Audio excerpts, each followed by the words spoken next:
so that I can send it out. Thank you all so much for taking the time to join me today. I wish we could meet in person, but it's great to see your faces. We are so excited to have you guys back in the building tomorrow, even if it's just for a few minutes, for your children to meet their teachers and for you to see their classroom. We have had a great energy in the building for the last week and a half while our teachers have been back on campus, and we're so excited to welcome you all back tomorrow as well as next Tuesday. So thank you again for taking the time to meet with me. Typically we would have met in person and we would have a fun slideshow. In today's technology world, we're grateful to be able to meet remotely at this point. And I am skipping the slideshow at this point and just going to kind of cover a lot of the meat that would normally be in that slideshow, just to make sure we can cover everything. I will ask that everybody go ahead and mute your devices if you're not muted already. And if you do have questions that come up throughout the call, if you will ask them in the chat feature, what I will do is then at the end of all of the information that I'm going to present, then I'll go through and answer those questions. And then also, if you have any questions that you think of at a later point, feel free to shoot me an email and I will respond to that. And if it's something that I feel like the entire school will benefit from, I will definitely go ahead and cover that. Yesterday, you should have received an email from me that had our monthly newsletter in it. And in that PDF, if you open it up, you can view our carpool videos, which are a couple of years old, but the flow is pretty much the same. So in hindsight, or in all of our preparation for back to school, we did not redo those this year. So just want to draw your attention to that. If you haven't had a chance to review those, let me know.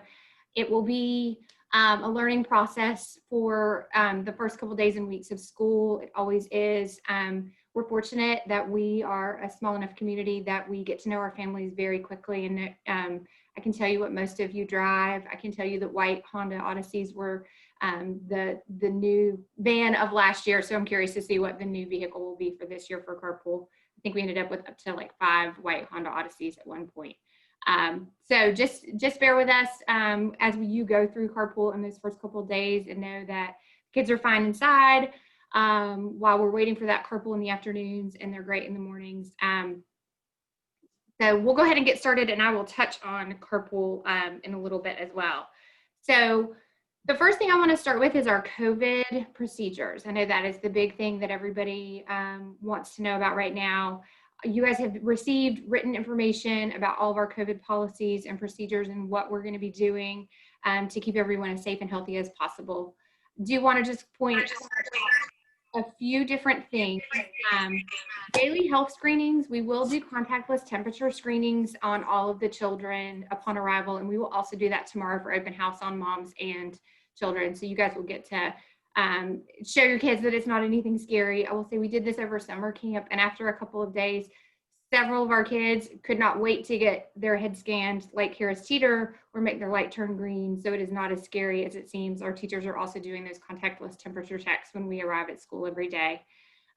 Due to that contactless temperature check, especially in the warmer temperature in September, just remember, don't arrive too early for carpool in the morning. Sitting in your warm car can cause your temperature to rise. You do want to make sure that that car is on and going. Sometimes they can get a little agitated in the mornings, and that will raise that temperature. We didn't have any issues in summer camp. And we do have a backup plan that if we do get a high reading of how we will handle that. So just know, don't be alarmed if there is. What we'll ask you to do is pull into the parking lot, wait till carpool's over, give your child a chance to cool down in a cool car, calm down a little bit, then we'll read it again. We've got to get it high on multiple thermometers, including an ear thermometer, before we would exclude. But know that if one child does read high, we are going to ask that all children sit in the parking lot until the end of carpool. In the summer, we did a paper screening form that we had everyone complete. And for the school year, we're changing that direction slightly. There will be signs in carpool that are just going to ask you those questions. It's just a mental reminder for you to look at that, read that, and make sure that no one in your household has had any of those symptoms and you haven't been exposed to anyone. So again, it's just another added reminder before you drop off in the morning. If you will communicate with your teachers and myself and let us know when your child will be absent, that would be great. Greatly appreciated. We will do a pretty rigorous attendance, and we will follow up with everyone if you are not in school. I know we have several families who are beach bound with the holiday coming up and even taking advantage of some later trips in September. So if you're going to be out, or if your child is missing for any reason, if you don't mind sending me an email at some point, or the teachers, that would be great. And then we'll just review the sickness policy. So you guys received that in your fall paperwork, as well as yesterday as well. It's also going to be posted in every classroom in the school. So anything that we would exclude for is going to be a fever of 100.4 or higher. This is for staff and children. For any respiratory symptoms, for labored breathing, wheezing, or continuous coughing. Now, we are fully aware that children and adults alike all do sometimes have seasonal coughs that allergies, and we are completely understanding of that. So if that is something that your child experiences, if you don't mind going ahead and being proactive and getting a note from the doctor just so that we're aware of that, that just helps us to identify that potential cause of why we would be experiencing that. And then diarrhea and vomiting, obviously we're going to exclude for that regardless. Stomach bugs are known to go through little people and the teachers alike. And so we will obviously stay out for that. Vomiting, sore throat. If it's an abnormal sore throat that we don't feel is due to allergies and something that is onset, then we are going to ask you to visit your pediatrician just to be cleared to come back to school for that. And then eye and nose drainage, which was a part of our policy in the past. Noses they run clear a lot of times. Colds are going to happen in a preschool setting. We're completely aware of that. If it's not containable, meaning that it is rubbing up on toys and then it can be passed from child to child, that's when it becomes a situation and something that we would have concern over. So that is pretty much what our normal policy would be. We do ask that staff and children be symptom-free for 10 days before returning to school, unless they have been cleared by a doctor's note to return to school. Obviously, ear infections are going to happen. Those are going to cause fevers. Strep throat is something that we tend to see sometimes in some of our older kids as well as our staff. So if it's something that we can definitely rule out as not COVID related and your doctor is comfortable signing off on that, then we welcome you back within that 48-hour symptom-free time period. And we do observe the right to make amendments to our sickness policy as we move forward. Our hope is that we will go back to what our traditional sickness policy went and not go more rigorous, but we do reserve that right. In the event of a suspected COVID-19 illness, staff and students must follow the COVID-19 flowchart that has been provided by the North Carolina Department of Health and Human Services toolkit. This is also on the sickness policy. And just so you know that all COVID suspected and confirmed cases will be addressed on a case-by-case basis and follow the guidance of our local health department. We found in trying to start to cover if this, then what, and there are so many different scenarios. And so we will, the first thing we would do is we're going to respect privacy and it's not going to be shared as to what child or family that is impacted by. And then B, we will consult with the health department and make accommodations in closures as needed, whether it be that we're just asking that one family to stay out for a couple of weeks or if we need to close down an entire classroom. So we will 100% report to the health department and follow the guidance of the health department in any confirmed COVID cases. Yeah, do you have it on there? Yeah. Oh, you bring. So next, what we're going to do is review our pandemic policy. This is something that was written over the summer. It's not something that we had in March when we did, in fact, enter our pandemic. And so in that policy, you can see what we can do to mitigate exposure, about how we're going to practice sneezing into our elbows, and we're going to wash our hands a lot more frequently. We're going to use hand sanitizer a lot. We've increased our cleaning procedures in our classroom. We're cleaning before, after, and throughout the day. I can tell you that our teachers have always been very rigorous in their cleaning. It's how we keep, not only our children safe and healthy, but also our staff. So I feel like we've done a great job with that before, but we're going to continue to do that and even a little bit more. We'll avoid close contact with people who are sick, avoid travel in large gatherings when possible. And then what can we do as a school to mitigate the exposure? We'll provide hand sanitizer upon arrival, which is something we've always done. We are new this year doing electrostatic cleaning on our building once a week. And so that is something that is above and beyond the cleaning procedures that we've done in the past. And so But we felt like it was definitely a priority in order to keep us as safe and healthy as possible. We'll disinfect high-touch surface areas like doorknobs, light switches, and toys. We're going to reinforce that hand hygiene with children. If they say, you know, Miss Molly said I got the hand washing award of the day because she watched me wash my hands for a full 30 seconds, we are supervising that even more so than we have in the past. We're going to monitor daily attendance and conduct daily health checks and just keep you guys informed of any potential or true outbreaks that we do have at school. So we are not allowing parents or anyone that is not a staff member or a student in the building during school hours. So we've suspended all of that. So if you drop off outside of those drop-off hours or need to pick up during school hours, your best bet is to text me or email me, let me know ahead of time, and I will have your child ready for you. We'll do the same thing with late arrivals. Just ring the bell and we will get your child to their classroom. So we, for the exclusion, we will continue to enforce our current illness policy requiring staff and children to remain home for 10 days or 3 days without fever-reducing medication in a doctor's note. The biggest thing in the pandemic policy is our tuition. If our school is open and your child is absent for any reason, regular tuition will be due. If the center is mandated to close for longer than a 3-week period due to a pandemic and unable to provide services to the families, tuition charges will cease at the end of that current month until the school reopens, and then normal tuition charges will be due. So that is basically the biggest takeaway from the pandemic policy that we have implemented, and that will be included in the parent handbook. We'll move on to our calendar update. I just wanted to mention, and it was in the newsletter as well, we are closed for both Election Day and Veterans Day. One of the calendar PDFs that I think I sent out had us closed on Veterans Day, but it was noted as Election Day. But we will be closed for both because the church is a voting precinct in the gym. And so we have always been closed for Election Day to make sure that we are not on campus when our community is on campus. This year, we have instituted an on-call sub. So this is something new that we're providing for our teachers in hopes that we can make sure that we can find last-minute subs as we need, whether it be for our children, we need to tend to them and they're not feeling well, or we're not feeling well ourselves.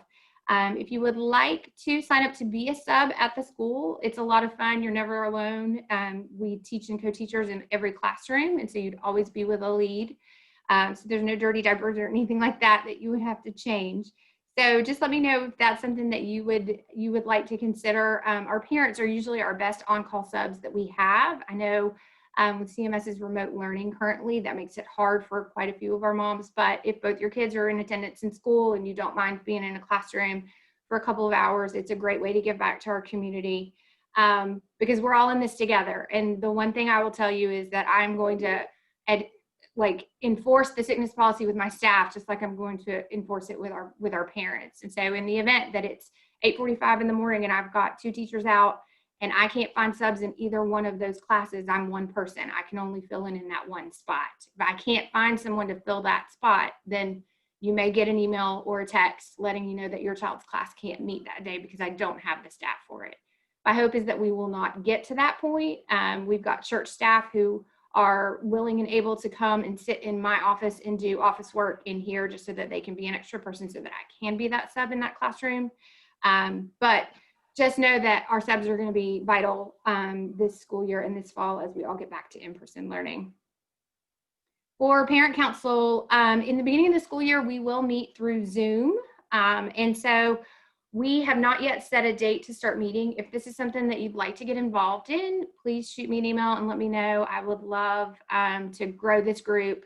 And because we will be doing it virtually in the beginning, it kind of frees up the amount of time that we can meet. So we don't necessarily have to meet in the morning. You don't have to give up that 3.5 hours without your child.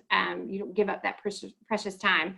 So it might be something that we meet during nap time, or it might be something that we meet later in the evening, or even maybe on a weekend. So if it's something that you would like to do and get involved, please let me know. We've paused a lot of the things that our parent council would do, such as our fundraisers and all of those things, because they are large gatherings and we're not able to do that at this point. but we will still be in need of room moms for every class. Michelle Henson is going to be our head room mom, and Natalie Gendron is our parent council president-elect for this year. So huge shout out to both of those ladies for stepping up and volunteering. So new this year, we are doing room parent and Play-Doh signups virtually. And so once this call ends, you guys will each class will get an email that's going to have your open house times as a confirmation for tomorrow, your class roster to review and let me know any corrections that I need to make there, as well as a room parent and Play-Doh sign up through a Google Doc.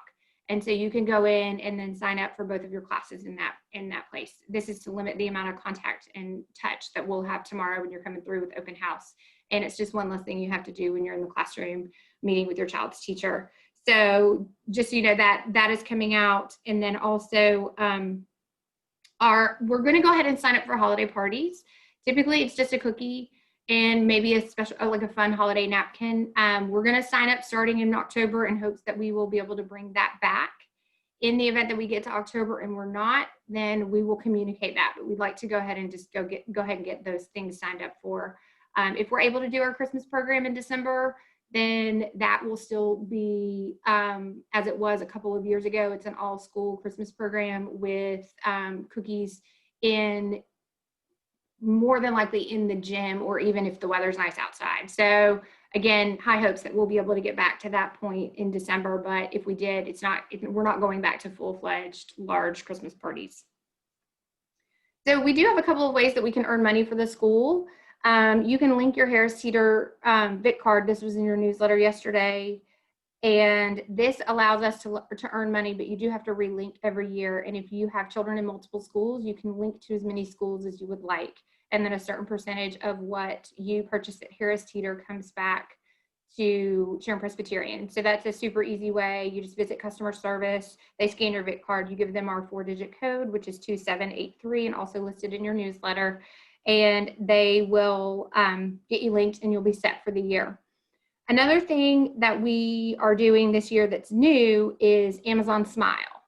So I don't know about you guys, but I feel like Amazon is at my house 2 and 3 and sometimes 4 times a day between school purchases and my home purchases at this point. And so we have created an Amazon Smile account. And so you just shop through the Amazon Smile browser for our school, and then we get a very small percentage of anything that is eligible back to the school. So it's a super easy way to earn a little extra money through that online shopping. So if you are not already linked to another nonprofit organization, we would love it if you would link to Sharon Presbyterian.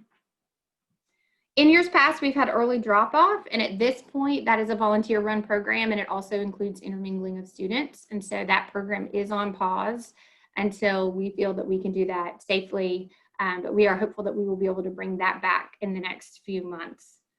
Your parent handbook and directory will be linked to your Shutterfly sites along with those carpool videos. I should have that up and running hopefully by tomorrow afternoon. For carpool, 2s and up will all participate in carpool. So basically, if your child is in the education building for their class, you will participate in morning and afternoon carpool. Our gym classroom, which is our Tuesday, Thursday toddlers and Wednesday, Friday 2s class, they will walk in and socially distance in our gym. We'll have numbered spots and then drop off in that regard, and we will have those doors propped open for them. A few reminders when you're coming through carpool: do not pass, drive slowly. Please do not exit your car. I know that's difficult, especially if you've got 2 and some that are younger. If at all possible, if you can put your oldest or your child that's attending school on the passenger side of your car, that would be great. And you'll need to unbuckle. We can unbuckle in the mornings as long as it's not raining. It does make it a little bit more challenging with the thermometers for us to be able to unbuckle. So if at all possible, if you're able to pull into the parking lot, put it in park, unbuckle, and then we'll pull your child out of the car from there. If you'll hold your sign out of the window, even in the rain, I know it's hard, but the glare on the laminate to keep those signs from getting wet and ruined makes it difficult to see from inside the car window. So if they're on the dashboard or you're even propping them up on the glass, sometimes I get a reflection on that and it makes it difficult for me to see. and just follow the flow of traffic. In the afternoons, we do have a traffic officer, so it is important to make sure that you pull all the way down through our buckle up area and then do exit out that way so that he can allow you to either turn left or right out of the church parking lot. For any of you who've been by campus lately, we are under construction. They are building a new gym off of Sharon Road for the church. And so it's going to provide a lot of fun entertainment for our preschoolers. We've got lots of big trucks and equipment out there, and it's great to watch, but it may cause for a few hiccups along the way with carpool. So just know that we will notify you if we have to hit pause on that and figure out creatively how we socially distance and walk and get our children in. We're hopeful that that won't be the case. We've made friends with the foreman of the job, and he's amazing, and he knows that we are headed back to school next week, and he can't wait to see all of you guys through carpool. So if you have any issues with the construction, please don't hesitate to let me know. So carpool is great in a lot of ways, but it can be very traumatic, especially in the beginning if your child has never participated in it. I, as a mom, can tell you that my 2-year-old cried every single day for me. And his 2-year-old teachers never had a clue that he cried, because as soon as my van pulled away, he stopped.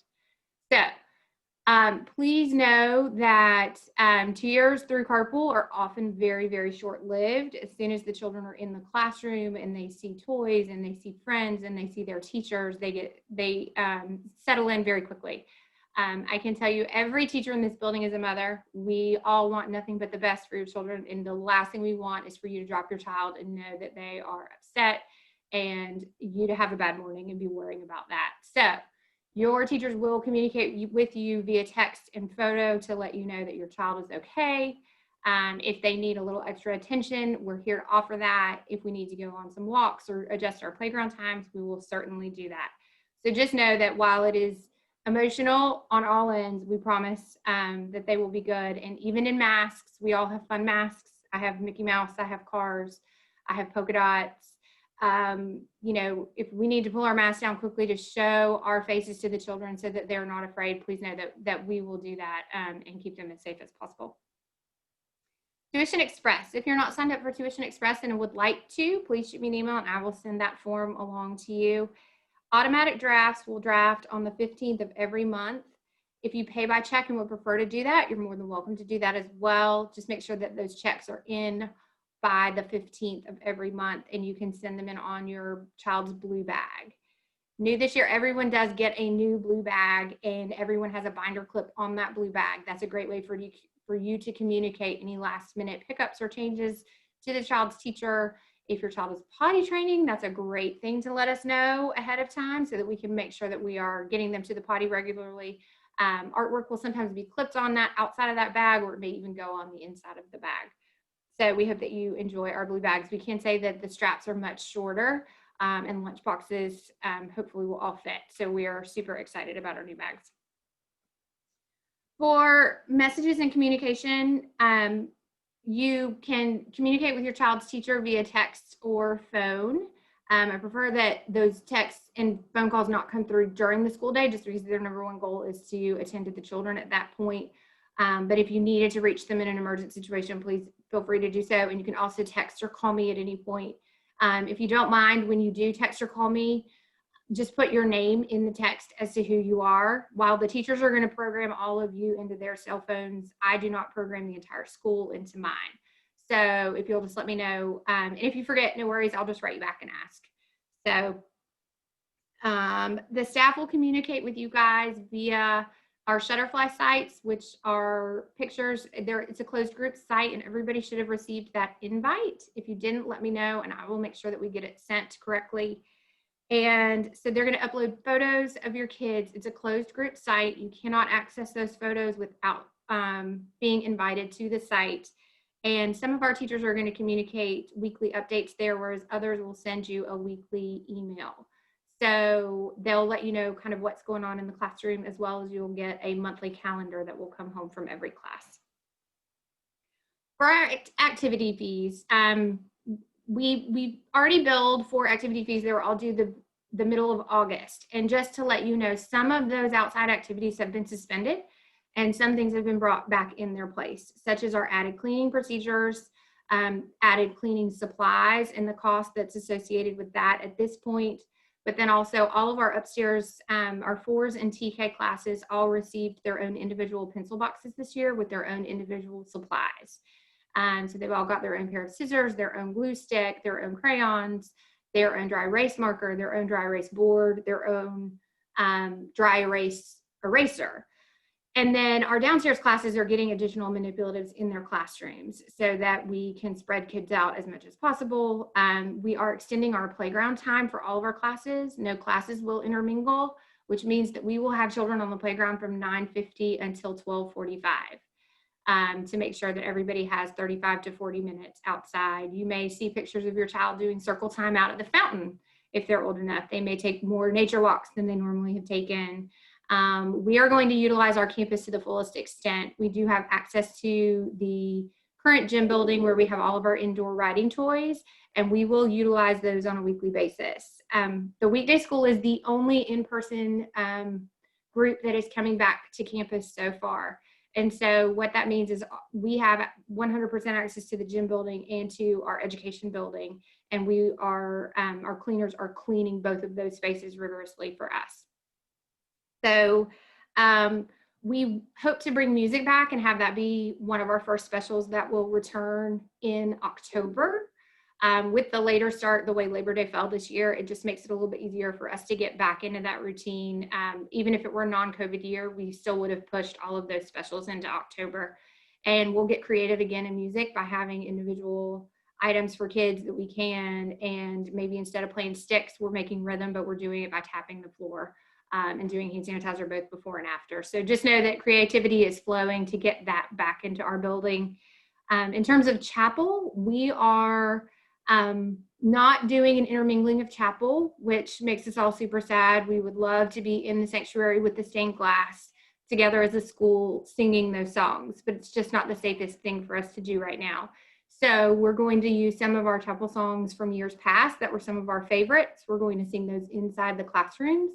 And then we're also going to have the children's sermon that the church used all summer long. Those Bible stories are interactive and will be used inside the classrooms with the children in the beginning until we're able to get back into that chapel. So please know that while we are not meeting physically inside the sanctuary, that God is still here. He is guiding us through every step of this journey, and He is very, very present in our teaching with our children and the education and the leadership, and just we're doing our best to fulfill His mission in this weekday school.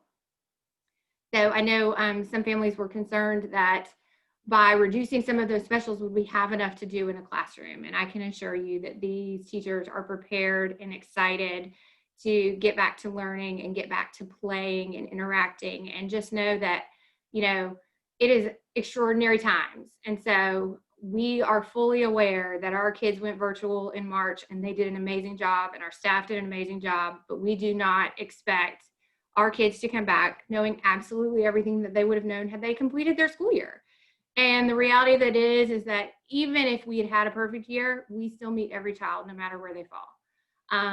We are going to have those who need that social interaction more, and their academics are okay, just like we do every single year. And then we're going to have some kids whose, you know, social skills are great, and then we need to step up our academic game to meet them where they need to be. Sorry, Miss Gabriel's making faces at me through the door. So please just know that we could not be more excited to get back into this building and have our campus alive, as you know, and full of children again. We ran summer camp for 12 days in July, and our parents did an amazing job, and our teachers did an amazing job, and our kids were so excited. And I'll be honest, I expected that first day of summer camp to have a lot more tears than it did. And while we did have tears, I think it was more tears of joy from some of our moms, but our kids were so super excited to be back in the building. Our March calendar still hangs in the hallway. I have not, it's the only calendar that's left, but last week it was awesome to get in here and start to pull some of those remnants down, and we could not be more excited to be back. So I am going to open it up. I've got just one question. And then if anybody else has any, you can certainly unmute and ask, or you can type it in the chat. But for tomorrow, open house, yes, you do bring your children to the weekday school, and we are asking that you pull in and park on the gym side of the building, not the new gym, but the old gym side of the building. So you're going to use the entrance closest to Sharon Road. And then you're going to walk through and you're going to enter on the carpool side of the building. We'll have a door up, and then we will have directional arrows inside the weekday school building just to make sure that we can socially distance as much as possible. We do ask that all parents have masks on. And in assigning your times, we tried to note and account for every sibling family to make sure that you were only making one trip to school. Obviously, you'll have both of your children with you. They may attend both of those open houses and meet those teachers. Teachers will have their classrooms not fully set. Normally, we'd have some manipulatives and things out for the kids to enjoy. But because we are trying to be very conscientious of physical distance in the space and keep as few people in the building as possible, we will ask that you come in, meet your teacher, and then head out. I will go ahead and do my best to prop open education building doors just so that we can increase that airflow, and teachers will also open windows in the weekday school. So, but it is for teachers and students, and you will receive your child's blue bag and the information that the teachers need to give out. Can anybody think of any questions?